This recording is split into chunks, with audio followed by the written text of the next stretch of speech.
Good morning everyone. आज आहे day 6 daily ब्लॉगिंगचा.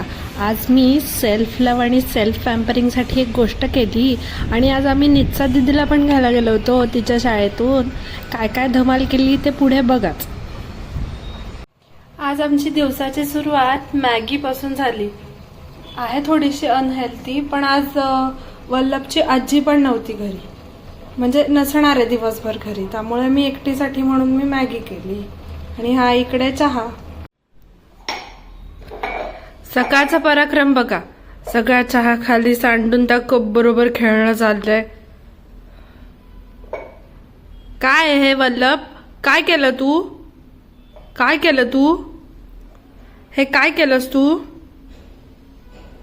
काय हे? ही दुपारच्या जेवणाची तयारी.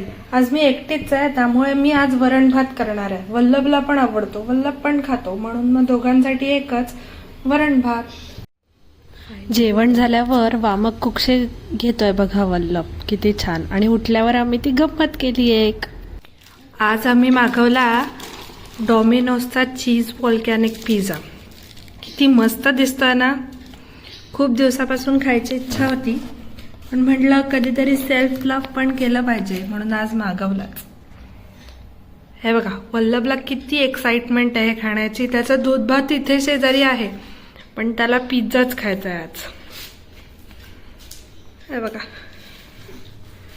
हो हो, बघ जमताय का, येताय का बघ बरं वल्लभ. पिझ्झा खाऊन झाल्यावर आम्ही गेलो होतो नित्सा दीदीला आणायला. तिची स्कूल म्हणजे SB पाटील स्कूल. इतकी सुंदर आणि छान आहे. तिथे वल्लभ आणि नित्सा छान खेळत होते. सगळे मुलं गेले तरी हे दोघं काही निघायला तयार नाही. मग आम्ही तिथेच थांबून राहिलो. तिथे व्हिडिओ आणि फोटो काढायला अलाउड नव्हतं, तरी मी थोडेसे फोटोज काढले. नित्सा, चावी कुठे नित्सा?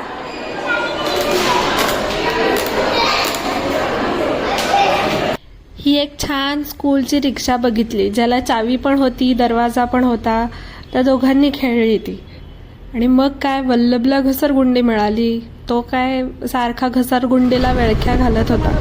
त्यानंतर आम्ही एका गाडीवरती सगळेजण परत घरी. चला आज ना डाळीला फोडणी घालूया.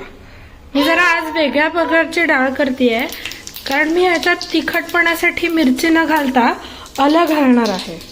जरा थोडं काहीतरी वेगळं चव.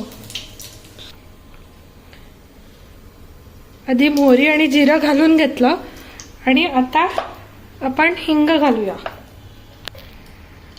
आणि आता आपण बारीक चिरलेले टोमॅटो याच्यात घालूया. टोमॅटो शिजायला थोडा वेळ लागतो. थोडंसं मीठ त्याच्यावर घातलं की टोमॅटो लवकर शिजतात, त्यामुळे टोमॅटो घातल्यावर थोडंसं मीठ त्याच्यावर घालायला विसरू नका. आता आपण ह्याच्यात थोडीशी हळद घालूया.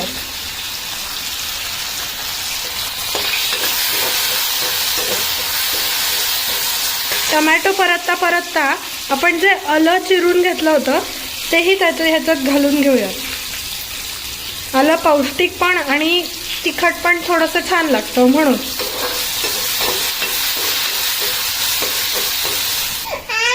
आता आपण फोडणीमध्ये जी डाळ शिजलेली होती ती आपण घालूया.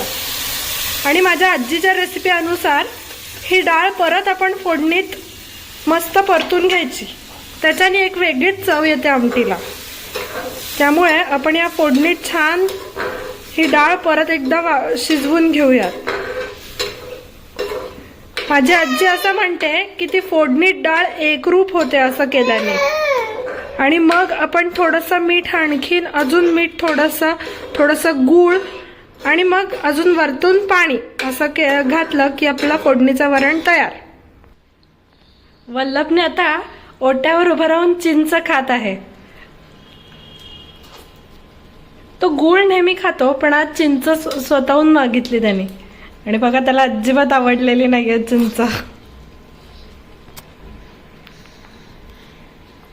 नको खाऊस मग चिंच, नको खाऊस. हे बघा, मगाशी म्हटल्याप्रमाणे आता थोडीशी शिजत आलेली आहे. आता आपण ह्याच्यामध्ये थोडंसं पाणी घालूया.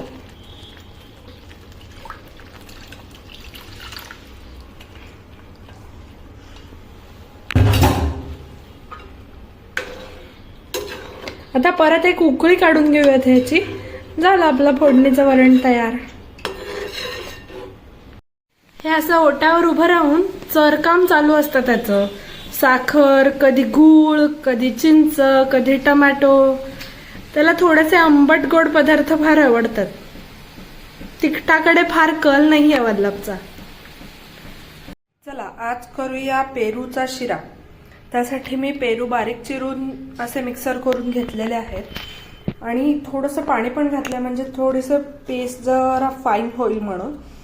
आणि आत्ता पण त्याच्यात थोडे थोडे दाणे आहेत पेरूच्या बिया ज्याला म्हणतो आपण ते. पण ते मी राहू देणार आहे कारण आम्हाला आवडतं ते. जर तुम्हाला हे आवडत नसेल तर तुम्ही ते गाळून घेऊ शकता, काही प्रॉब्लेम नाही. त्यानंतर आपण मस्त तुपात हे ड्रायफ्रुट्स चांगले भाजून घेऊयात. आम्हाला फक्त काजू आणि बेदाणे आवडतात म्हणून आम्ही तेवढेच घातले आहेत. तर तुम्हाला हवं असेल तर पिस्ता, चारोळे, तुम्हाला अक्रोड तुम्हाला आवडतील तसे तुम्ही घालू शकता. आता आपण ह्याच्यात 1 वाटी रवा घालूया. हा भाजकाच आहे पण तरी सुद्धा आपण एकदा ड्रायफ्रुट्समध्ये ह्याला भाजून घेऊया. 1 वाटी पल्प आहे त्यामुळे समप्रमाणात रवा घ्यावा.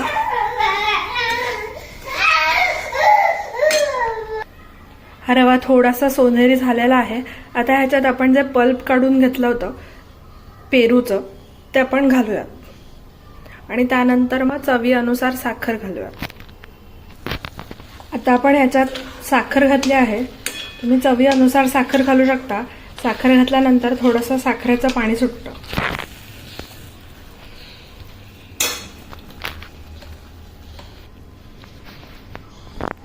सगळं झाल्यानंतर मी थोडंसं दूध ह्याच्यात घातलं म्हणजे रवा फुगून येईल यासाठी. आणि मग नंतर आपण एक छान वाफ काढूया. मग झाला. आणि ह्याच्यात ना काय झालं आणि ह्याच्यात ना आपण थोडंसं जायफळ खिसून घालूया म्हणजे छान फ्लेवर येतो.